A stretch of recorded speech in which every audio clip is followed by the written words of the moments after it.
On today's adventure, we are looking for the mine that we couldn't find last week while adventuring at Gold Dome Mill.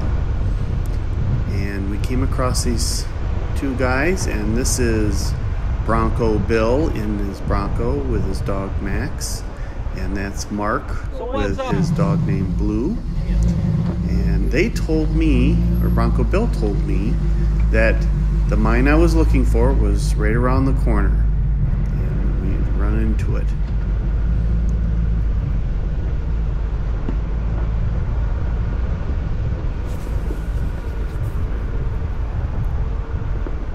Okay, as we get to the corner here, we can just see the opening to the mine over there. See that dark spot over there? We gotta make our way up over there. Kind of fall on this trail, make a hard right, and then we'll go along the front there, stop, take a picture. But we'll go along the front of that mountainside there, and then take a left to go up into the mine.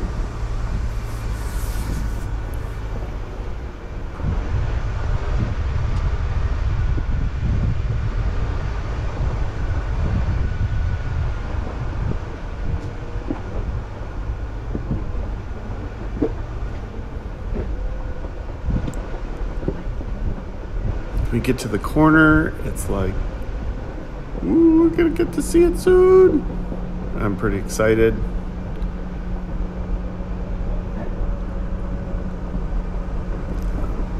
Almost all of our adventures, we are aired down. I'm aired down to, I believe it was 14 today. It gives a nice ride, even on the bumpy trails or whatnot, and we're in 4 low and the sway bar is disconnected. It's very smooth as long as you're not, racing around. But we're both pretty excited at this point, and just looking forward to like getting inside and remember what it was like at the Dorset Caves in Vermont, which sadly were closed because people.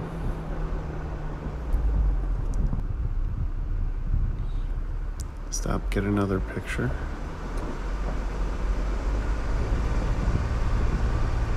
And although, I found this place on social media just because someone had posted a picture and there was like 3 vehicles. I'm not sure what they were, Toyota trucks or something, but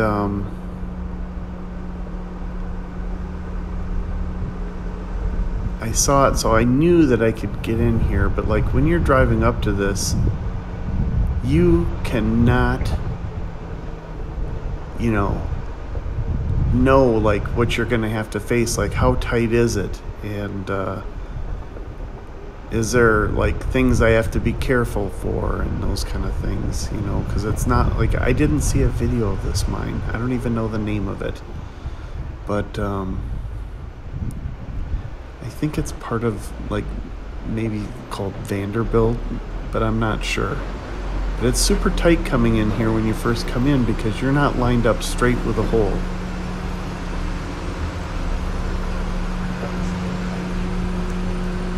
It's like, it's a little nerve-wracking at first, and you can tell like how close that the roof is right in this entrance. I have my GoPro mounted on the roof of my Jeep, and you can see how close that is to the GoPro. Said I was gonna back up and just start over, I guess, but I decided to leave that in there. But and you saw someone left a camp chair. It's like, why do that? Why bring something up like that? And it's like people. But it's a pretty big first chamber, and I was really just like, even this is just like, I'm so happy with this. This is nice. then it's like, oh, I turn, another little tunnel, some debris on the ground there, but I'm just like, oh wow, look at this.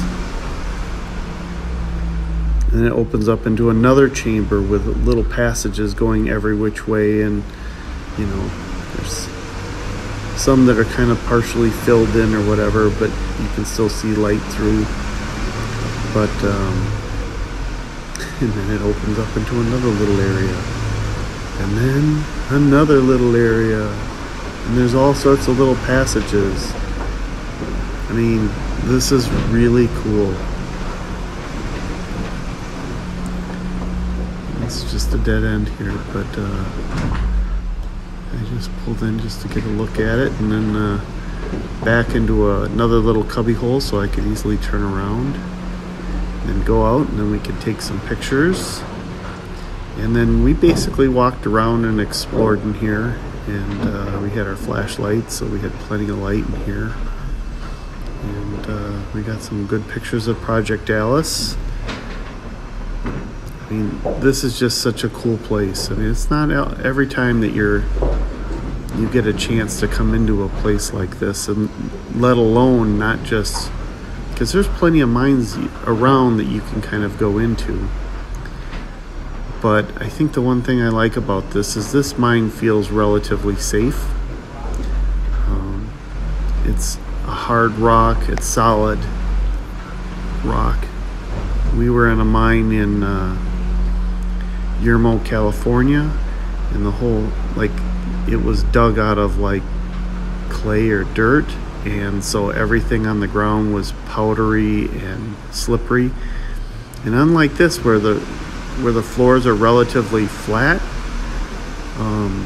that mine, they were all sloped going every which way because they were just following the veins of whatever they were digging for there, and they dug at angles everywhere. And since it's all was powdery dust and stuff, it was like super slippery and kind of dangerous to just be walking just for slipping. But here was a nice mine to just run around and explore, and it would make an excellent fallout cavern, you know, a little shelter for the apocalypse, that's for sure. Those people that play Fallout New Vegas. It's just outside of Nipton, and Searchlight and whatnot. So it's like all these things from the game are right in the area, so that's kind of cool too.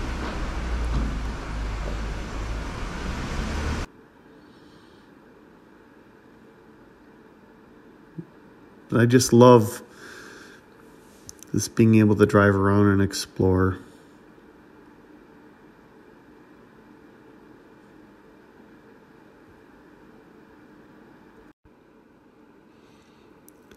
You know, and it's kind of funny because, like, you don't really know, like, I mean, did every mine have a name, or were they numbered, or any of that stuff? I don't know. I can't find, you know, this named on a map. So what I've seen is that the Gold Dome Mill across the way was used to process gold ore for the Gold Star mine.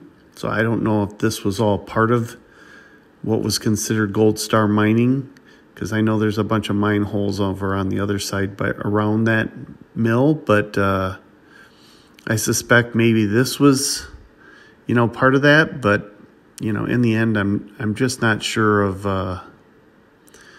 what it's called. What I do know is that the Gold Star Mine and Gold Dome Mill processed gold up until 1993. And in 1994, it was given to the public. And it is now considered a Superfund site, meaning that they use dangerous chemicals to extract the gold. And this company that made millions, you know, basically left their toxic waste for the public to clean up at some point, or maybe never. But cyanide, I guess, is the main threat that they use. So I don't know if that's in the ground or, you know, left in some of the little tanks they have over there. But, you know, cyanide's pretty nasty stuff. So if you do explore Gold Dome Mill, then, you know, just be careful and wash your hands and whatnot. Oh, my wife just teleported out of the scene there. Shelly is on Star Trek. Beam me up, Shelly.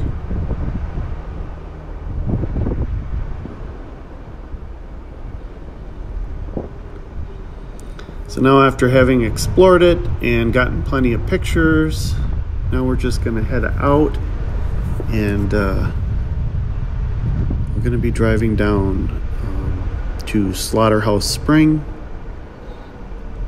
But along the way, there are other mines you can explore. So we stopped at a couple of them too. But what an interesting area. And, you know, for me, it's like just going to the mine itself is like a must is a must do in the area. But if you're going to go to Gold Dome, then this is just an excellent side trip, and you probably should have four-wheel drive. But overall, I'd say it's really not that hard of a trail. It's pretty tame.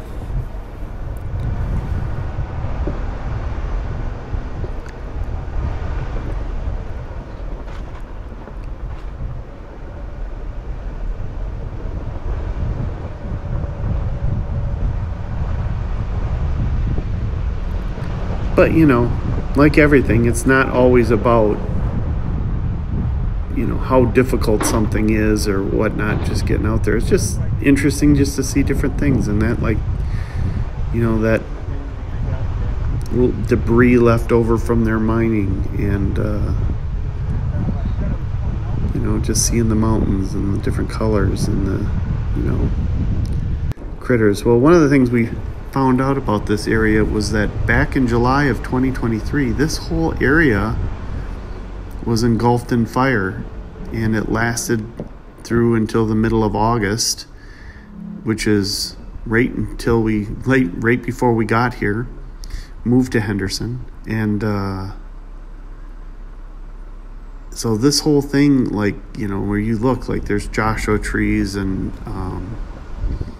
the little barrel cactuses all burnt up stuff. It was pretty bad. I guess 100,000 acres was lost. And